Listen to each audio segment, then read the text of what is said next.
자, 그 다음 항목이 스킬 레벨인데요. 이게 쉽게 말씀드리면 캐나다 직업 분류 코드인 NOC를 봤을 때 잡오퍼를 받는 스킬 레벨이 이제 여러분들의 경력이나 학력과 이제 얼추 맞아 떨어지는지 보는 과정이에요.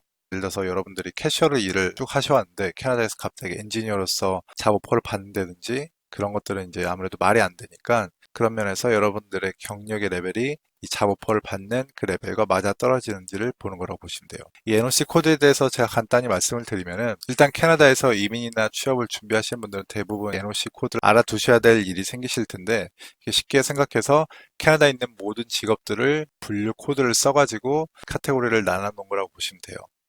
지금 화면에 보이시는 게 제가 예전에 제 카페에 썼던 NOC 코드에 관련된 이야기인데 기본적으로 NOC는 네 자리 숫자예요. 예를 들어서 여기 보시는 0712 혹은 1121, 4151 이런 식으로 네 자리 숫자로 표시를 하고 여기서 이제 레벨에 대한 거는 두 번째 자리 숫자예요. 예를 들어서 4151이라 그러면은 여기서 1 이게 이제 그 레벨에 대한 거죠.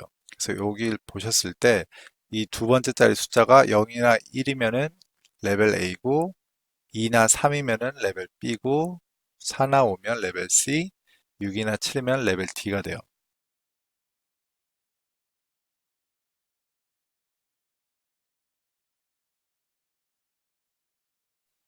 그래서 이런 NOC 코드를 바탕으로 여러분들이 현재 가지고 계시는 경력이 어떤 레벨인지를 보신 다음에 캐나다에서 받으시는 잡 오퍼가 또 어떤 레벨인지 보시고서 그 두 개가 캐나다 이민국 웹사이트에 나와 있는 대로 이렇게 맞아 떨어지면 되는 거죠. 그게 방금 말씀드렸던 스킬 레벨에 대한 부분이고 그 다음 부분이 이제 아까도 잠깐 제가 흥미롭다고 말씀드렸던 그런 유학생에 대한 부분인데요. 여기 보시면 두 가지 옵션이 있네요. 첫 번째는 2년 이상 과정을 하셨다거나 그 다음은 이제 마스터, 즉 석사 과정을 하시는 건데 첫 번째 2년 이상 과정을 하셨을 때는 그 프로그램이 일단 2년 이상이 되어야 되고 그다음에 여러분이 영주권을 신청하시기 전에 18개월 이내에 그 프로그램을 마치셔야 됐고 공부하시는 동안 마지막 24개월 중에서는 16개월 이상을 이 지역에 계셨어야 돼요.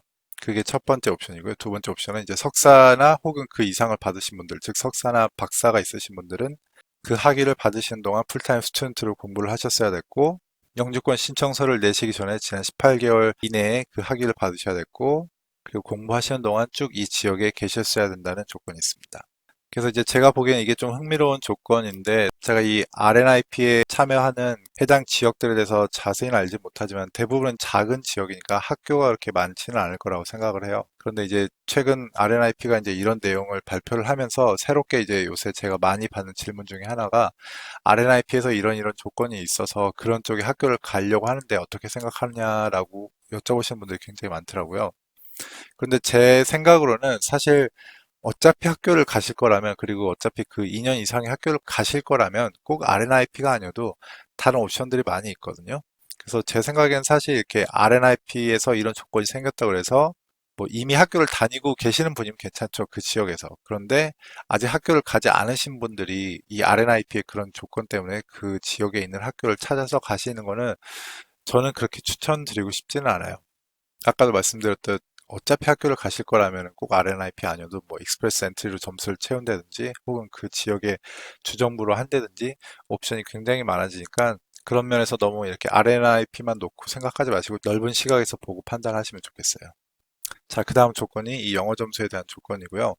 여기 각 직업 레벨에 따라서 어느 정도 영어 점수가 필요한지 그런 것들이 나와 있네요. 그래서 제가 예를 들어서 하나만 찍어서 보면은 NOC B 등급의 경우에는 CLB 5 레벨이 있어야 된다고 나와 있어요. CLB가 Canadian Language Benchmark에서 얘네가 나름대로 쓰는 벤치마크인데 여러분들 이제 아실 만한 유명한 시험 점수들 있잖아요. 뭐 토플이라든지 IELTS라든지 그런 것들을 이제 이 CLB 점수로 전환할 수가 있는데 그래서 제가 예를 들어서 이 CLB 5점을 하나 봐볼게요. 그걸 알아보시는 방법은 구글에서 CLB convert to IELTS로 이렇게 검색을 해보시면은 이런 식으로 관련 웹사이트가 하나 나오고 마침 이렇게 첫 번째로 나오는 게 캐나다 정부 웹사이트네요. 그래서 아까 CLB 5점이라고 했죠. NOCB가 그러면 5점이 여기고 그러면은 IELTS 제너럴 트레이닝으로 봤을 때 리딩이 4점, 라이팅이 5점, 리스닝 5점, 스피킹이 5점이에요.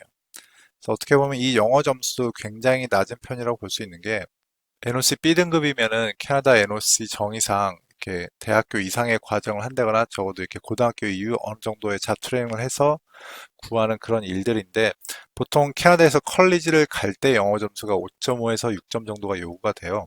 그래서 B등급으로 잡오퍼를 받을 때 4점, 5점, 5점, 5점 이 정도라는 거는 제 생각엔 유도리 있게 이민자들 받아들이겠다라는 그런 취지로 저에겐 느껴져요. 물론 이제 굉장히 여러 가지 직업들이 있고 뭐 예를 들어서 요리사로 일하시는 분들은 영어를 많이 쓰진 않으실 테니까 그런 면에서 좀 더 여유 있게 잡힌 것도 있겠죠. 자, 이렇게 다시 이민국 웹사이트로 돌아와서 그 다음 조건인 학력 조건을 봐볼게요. 그런데 이것도 지금 굉장히 흥미로운 게 여기 보시면은 하이스쿨 디플로마나 혹은 ECA 리포트라고 해서 쉽게 얘기하면 이제 국제교육 인증이라고 보시면 돼요. 여러분들이 캐나다 외에서 학교를 다니셨을 때 이제 그게 캐나다 과정과 이렇게 맞는지 그런 것들을 보는 일종의 그런 뭐 승인 제도라고 보면 되는데 하이스쿨에 해당하는 그런 과정들을 마쳤는지 그걸 심사하겠다고 나와 있어요. 다시 말씀을 드리자면 잡 오퍼는 A나 B 레벨일 수도 있고 C나 D 레벨일 수도 있는데 예를 들면 A 같은 경우는 보통 이제 대학교 졸업을 요구를 하거든요. 그런데 이 에듀케이셔널 리퀘어먼트는 고등학교 졸업한 것만 보겠다라고 나와 있는 거죠. 그런데 이제 현실적으로는 사실 이렇게 A나 B로 잡 오퍼를 받으실 때 아무래도 이제 고용주가 여러분들이 그런 능력이 있는지를 이제 이력서를 검토를 한다든지 인터뷰를 본다든지 그래서 어차피 고용주가 이제 그런 단계를 하는 거니까 어떻게 보면 이민국에서는 그렇다면 이거는 니네 고용주한테 맡기고 우리는 최소 요구 조건만 볼래라는 정도 해석이 되는 거라서 이걸 잘 이용하시면은 이렇게 여러분들이 내가 정말 조건이 될 수 있을까라고 생각하시는 경우에도 의외로 자격 조건이 될 수 있을 것 같아요. 그래서 RNIP 지원하시는 분들은 이런 여러 가지 사항들을 잘 생각을 해 보셔가지고 이렇게 본인에게 맞는 방법을 잘 찾아보시면 좋을 것 같습니다. 그리고 마지막 조건들로 본인이 초반에 잘 정착할 수 있도록 어느 정도의 재정이 있는지 재정 증명이 있고 그리고 이제 여러분들이 이 커뮤니티에 살겠다라는 그런 의지를 가지고 있는지를 볼 거예요. 네, RNIP 신청 조건에 대한 자세한 설명은 이 정도로 마치도록 하고요. 조금 딱딱한 내용이었을 수도 있지만 여러분들이 이렇게 직접 해보시다 보면은 아무래도 이 이민국 웹사이트에 익숙해질 수 있고 그 정보들에도 익숙해질 수 있어가지고 나중에 혹시 스스로 준비하고 싶으신 분들은 이런 식으로 직접 준비해 보시면서 비용도 많이 아끼실 수 있고 혹은 이렇게 업체를 통하시더라도 이렇게 본인이 정보를 알고 계시면은 좀 더 정확히 업체와 함께 진행을 할 수 있으니까 그런 면에서 많은 도움이 될 거라고 생각합니다. 자, 그럼 오늘 영상이 도움이 되셨다거나 앞으로 이제 이런 영상들을 많이 보시고 싶으신 분들은 좋아요와 구독하기 부탁드리고요. 그럼 다음 영상에서 또 뵙겠습니다. 감사합니다.